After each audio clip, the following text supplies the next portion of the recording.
Hello and welcome to the second episode in our 5-part series introducing the new FPS Brink.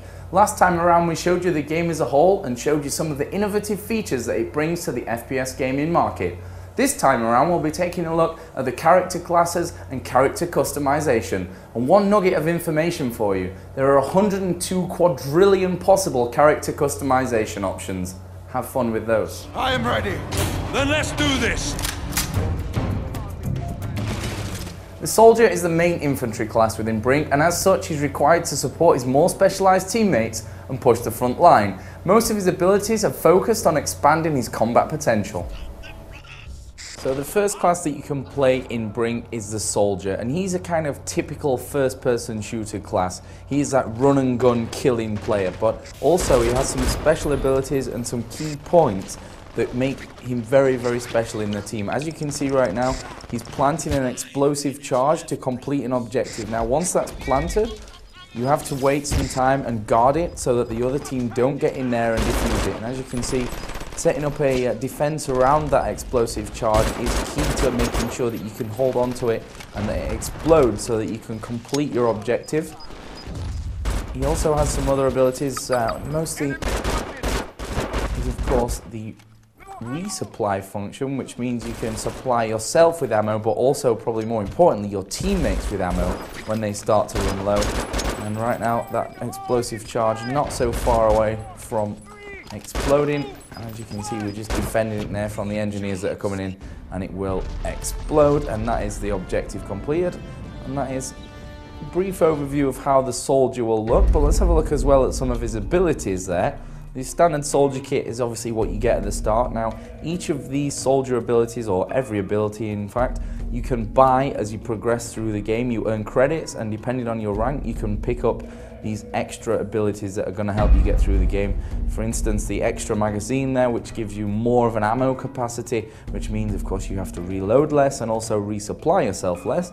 Molotov cocktail is with you pretty much right at the start.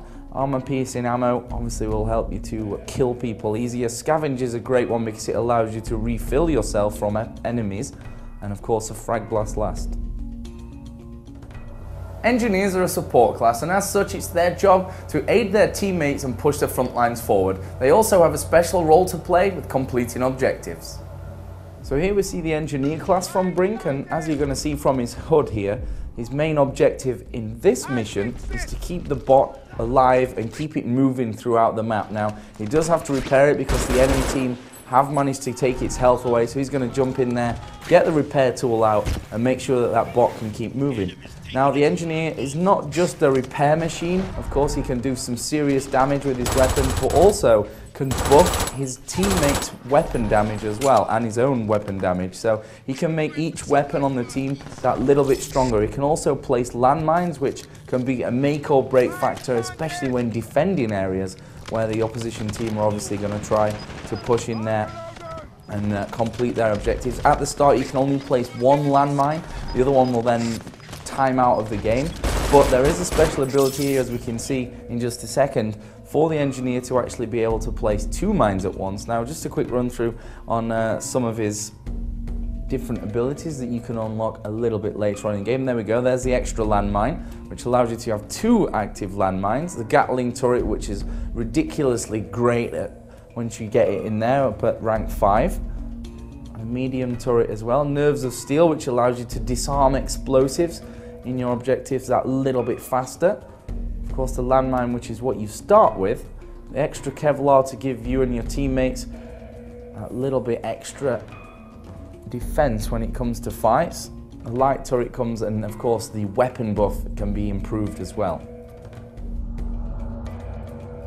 The medic is another support class within Brink, and it's his job to heal teammates that are injured and buff the health of his other teammates. He can also revive dead players and also plays a crucial role in keeping VIP targets alive. Let's switch out to the medic class and show you an overview of what his job on the battlefield will be. And as his name suggests, it's going to be to make sure his teammates, first of all, are healthy. You can heal, it can give you that health booster right from the very get-go, which means that you have that little bit more health whilst you go into the fight, which for classes like the soldier who has to plant HE charges, and for the engineer who might have to repair or disarm a bomb, that can be crucial. Also, the revive syringe lets you bring back to life your teammates that have fallen, but more importantly, on the missions where you have to escort a VIP, you can bring that VIP back to life, can heal that VIP, and he's the main man when it comes to those VIP escort missions. Crucial class in making sure you stay alive and complete your objectives. And here are a few of his abilities. Metabolism, which helps you get the health up faster. Speed boost, which allows you to increase your teammate's sprint speed. And the Lazarus bomb, which is a great grenade. The improved life buff, which will allow you to give your teammates that little bit more health. Adrenaline boost, which is the first buff that you get right from the almost right from the very start. Supplies increases the length of your supply meter. And then finally down here on the bottom side is self-resurrection. You can bring yourself back to life. Operatives are the spies of Brink. They can hack computers to complete missions and also disguise themselves as the enemy and get behind those enemy lines. So here then we have the operative. As he just checks out his missions. The operative's main job is to sneak around the battlefield and basically hack everything that they need to hack in terms of the operation. Now we see him pushing in now onto the first objective at this stage of the game. Obviously he's keeping himself protected. As he plants his hacking control, then he'll be able to move away and hack that area slowly.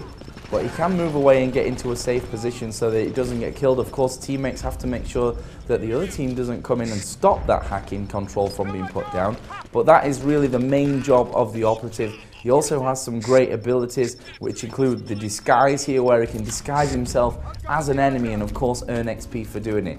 Now he has some interesting abilities, some really powerful ones. The comms hack allows you to get tactical information from fallen enemies to find their positions out. You can also hack enemy turrets to make it one of your own. Now the EMP grenade, one of the stronger abilities that he had, will be able to disable enemy turrets and really clear out areas. The sticky bomb, which is a powerful grenade and sticks to the enemy when it hits them, which means then they can't of course run away. Then we have homing beacon, which allows you to put a red icon around the character that you aim with on your iron sights. And the final caltrop grenades, and of course the Cortex bomb, which is a massive explosive charge when you die.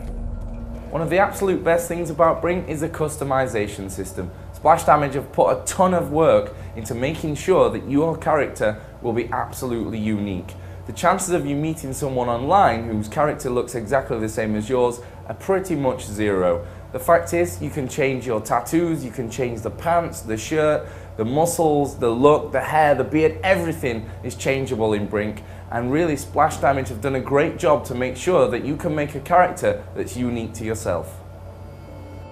Here we have the security customization options, and I've started off with a pretty much empty character. And as you can see, first of all, looking through the hair and the different headgear that you can choose as the security forces, some pretty interesting styles, but I think maybe I'm going to go for dreadlocks. Yeah, black dreadlocks. And then facial gear, which obviously there are some full head units, if you want to call them that, and some smaller ones as well. And I quite fancy the gas mask, yeah, in green.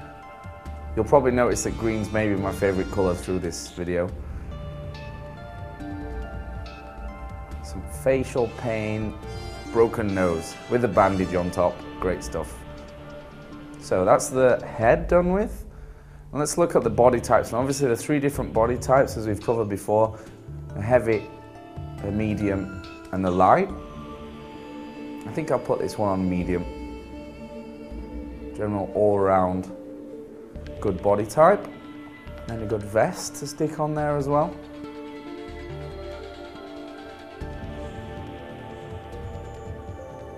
And I think I'll take the Jesse. It says Sheriff on it. That look cool.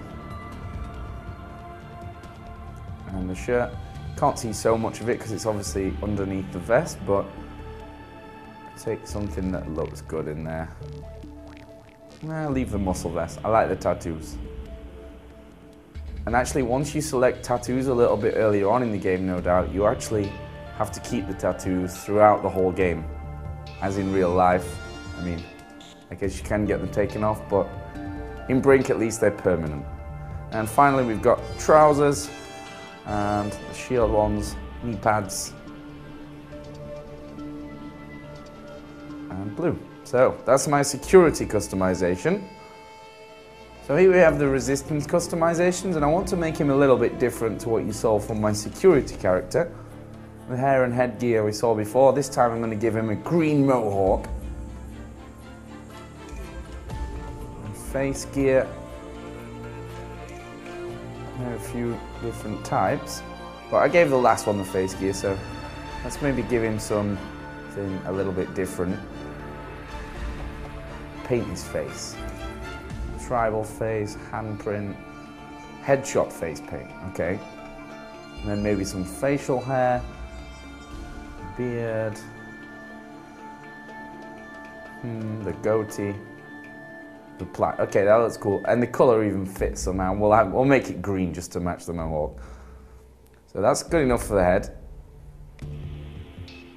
Now let's check his body type. Now obviously with the body type, I'm going to go with heavy this time because although he's slower and can't move as well with the smart system, he can handle stronger weapons, and that's something that I want him to be heavy hitting. Jacket in there as well. More green for Joe's character. And some pants finally.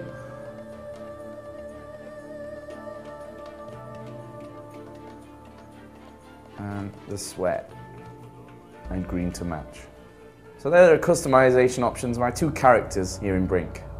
So that's it for episode 2. Don't forget to join us next time where we'll be giving you a complete overview of the combat system and some of the weapons that you can get your hands on in game. And also don't forget our raffle. The second question, how many total unique characters can you play inside Brink?